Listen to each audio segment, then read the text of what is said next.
আসসালামু আলাইকুম। আজকে বিশ্ব ডায়াবেটিস দিবস। এই দিবসটি মূলত ডায়াবেটিস নিয়ে উদযাপন করার জন্য পালন করা হয় না। এই দিবসটি মূলত ডায়াবেটিস নিয়ে সচেতনতার জন্য পালন করা হয়। আমাদের ডায়াবেটিসের সমস্যা যেহেতু হয়, ইনসুলিনের সমস্যার কারণে ইনসুলিন কাজ করে না, ইনসুলিন রেজিস্ট্যান্স হয়ে যায়। তো এই ইনসুলিন ইনসুলিন মানে হচ্ছে ওই যে ইনজেকশনের মাধ্যমে আমরা যে নেই না, ওইটা ডায়াবেটিস পেশেন্টরা যে নেয়।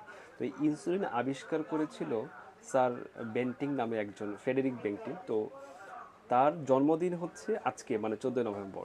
সেই থেকে আমরা এই দিনটাকে উদযাপন করি। এবছরেও প্রতি বছরের ন্যায় এবছরেও একটা প্রতিপাদ্য ছিল যে আহ, কর্মস্থলে ডায়াবেটিস নিয়ে সচেতনতা বৃদ্ধি করুন। এটা একটা আমাদের কর্মসূচি ছিল এই ডায়াবেটিস নিয়ে। তো আজকে যেহেতু এই দিবস, একটু কথা না বললেই নয়। আপনাদের জানানোর জন্য একটু জানাই সেটা জ্ঞাতার্থে যে বাংলাদেশে মোটামুটি আপনার 1,31,00,000 বেশি মানুষ ডায়াবেটিসে আক্রান্ত, এবং এর মধ্যে 50% মানুষ জানেই না তার ডায়াবেটিস। এবং তার মধ্যে প্রায় 99% বলা হচ্ছে যে টাইপ 2 ডায়াবেটিস, যেটা খুবই খুবই মারাত্মক। যেই টাইপ 2 ডায়াবেটিস, মানে ডায়াবেটিস দুই ধরনের, একটা টাইপ 1, টাইপ 2। তো টাইপ 2টা হইল আমরা আমাদের লাইফস্টাইল, আমাদের খাদ্যাভ্যাস, এগুলো থেকে আস্তে আস্তে ডেভেলপ করে। তো যে কথা বলছিলাম, শুধু বাংলাদেশে না, আমি গোটা পৃথিবী যদি আপনাদের সামারি দিতে চাই, গোটা বিশ্বে প্রায় 8 থেকে 14% মানুষ ডায়াবেটিস আক্রান্ত। এবং বাংলাদেশ এই, মানে এই আক্রান্ত হবার সংখ্যাটাই অষ্টম গোটা বিশ্বে। তাহলে দেখাই যাচ্ছে আমরা, আমাদের দেশে কত বেশি ডায়াবেটিস বেড়ে যাচ্ছে। তো এই ডায়াবেটিস দিয়ে আমরা অনেক ধরনের ক্যাম্প করি, অনেক ধরনের আমরা সেমিনার করি। তো মেইন ইস্যুটা হইল, আমরা যদি একটু নিয়মকানুন মেনে চলি তাহলে কিন্তু ডায়াবেটিস থেকে মুক্তি পাওয়া সম্ভব, বা ডায়াবেটিস কন্ট্রোল রাখা সম্ভব। আমি সেই জন্যে সবার আগে যেটা বলছিলাম, যে ডায়াবেটিস মূলত হয় ইনসুলিন সমস্যার কারণে। আমাদের শরীরে একটা প্যানক্রিয়াস নামক অর্গান থাকে, সেই অর্গান থেকে, যেটা অগ্নাশয় বলি, সেই অর্গান থেকে ইনসুলিন সিক্রেশন হয়।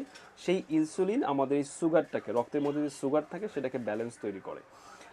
যাই হোক, তো এই ইনসুলিন রেজিস্ট্যান্স কেন হচ্ছে, ইনসুলিন কেন কাজ করছে না, এটা তো অনেক আলাপ। তো আমি যে বিষয়টা ফোকাস করব, লাইফস্টাইল। আমরা বেশি বেশি খাই কিন্তু খরচ করি কম। এই যে খাওয়া এবং খরচ করা, এর মধ্যেই কিন্তু সব কিছু নির্ভরশীল, ঠিক আছে? তো আমি যেটা বারবার বলি, আমরা খাই, খরচ করি কম, যার কারণে অনেক ডিজিজ হচ্ছে, তার মধ্যে ডায়াবেটিস অন্যতম। এই যে একটাকে বললাম টাইপ 2 ডায়াবেটিস, যেটা আমাদের এই খাদ্যাভ্যাস বা লাইফস্টাইল থেকে হচ্ছে। তো আমরা চাইলেই ডায়াবেটিস থেকে মুক্ত হতে পারি, কন্ট্রোল রাখতে পারি। যেটা করতে হবে, প্রচুর পরিমাণে শাকসবজি খেতে হবে, ভাত বা কার্ব রিলেটেড কার্বোহাইড্রেট খাবার, ভাত, রুটি, আলু এই জাতীয় খাবার কম খেতে হবে। শাকসবজি, প্রচুর প্রচুর শাকসবজি খেতে হবে। এবং পাশাপাশি আপনাদের যেটা করতে হবে, মিষ্টি জাতীয় খাবার খাওয়া যাবে না। যা খেলে আমি যেটা বলি জিহ্বায় মিষ্টি লাগে, এটা বন্ধ করতে হবে। বাইরের খাবার, প্রসেস ফুড, এগুলো বন্ধ করতে হবে। এবং সব থেকে ইম্পর্টেন্ট হচ্ছে বার্ন করতে হবে, হাঁটতে হবে, প্রচুর বার্ন করতে হবে, শারীরিক পরিশ্রম করতে হবে। যাদের এই অভ্যাসটা কম, শরীরচর্চা করতে চান না, অ্যাক্টিভ না, তাদের ক্ষেত্রে কিন্তু ডায়াবেটিস হওয়া মানে একদম খুবই সহজ। তো যেটা বলবো, হাঁটার নিয়ম হচ্ছে, অনেকে আমরা হাঁটি ঠিক মতো হাঁটি না আর কি, জানি না এই জন্য ঠিক মতো হাঁটতে পারি না। হাঁটতে হবে। যদি আপনার হাঁটার পরে বা শরীরচর্চার পরে আপনার গা না ঘামে, আপনার শ্বাস প্রশ্বাস না বাড়ে, তাহলে হাঁটা হয়নি। তার মানে হাঁটতে হবে, হেঁটে গা ঘামাইতে হবে, শ্বাস প্রশ্বাস বাড়াইতে হবে, তাহলেই কিন্তু হাঁটা হবে।